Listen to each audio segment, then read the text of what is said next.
Hey, what's up? First off, if you're the kind of person who notices animations and tiny UI polish, you'll probably appreciate the refreshed on-screen text and loading animations when you pop a virtual game card into the home menu. It's subtle, but those micro interactions are what make a system feel responsive and modern rather than clunky. Next up, a feature that's deceptively handy. You can now save private notes about friends on your friend list, and those notes are only visible to you.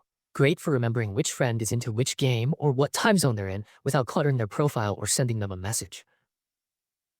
You can also edit those notes from the mobile Nintendo Switch app as long as it's updated to the proper version, which makes it nice for quick edits when you're away from your console. The update also brings a handful of improvements and new tools around GameChat. For anyone who uses GameChat rooms, you can now invite friends to rooms you're already in, though there are sensible limits. Supervised accounts or people who haven't finished the initial GameChat setup might not be invitable. The update notes, they've explicitly warned it may take a little while for all of these invitation-related changes to show up after you update your console, so if invites don't immediately behave differently, that's probably why. The game screen you see when someone expands a shared game chat stream has also had quality improvements, so shared gameplay should look clearer when someone blows it up to full screen. Another nice touch for anyone who watches full screen video in News or the Nintendo eShop, you can now scrub back or forward by 10 seconds using the ZL and ZR buttons.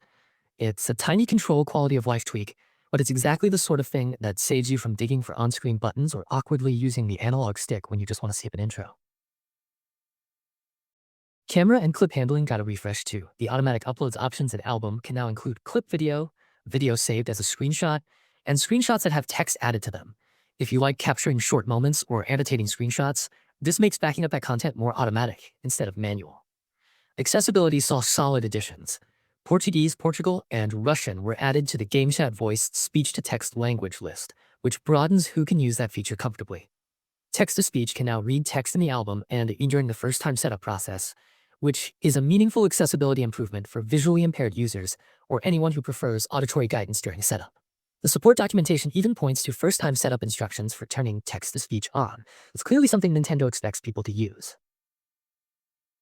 Storage management gets more transparent with the new ability to see a breakdown of system memory and microSD express card capacity by data type. That's one of those updates you don't appreciate until you need to free up space.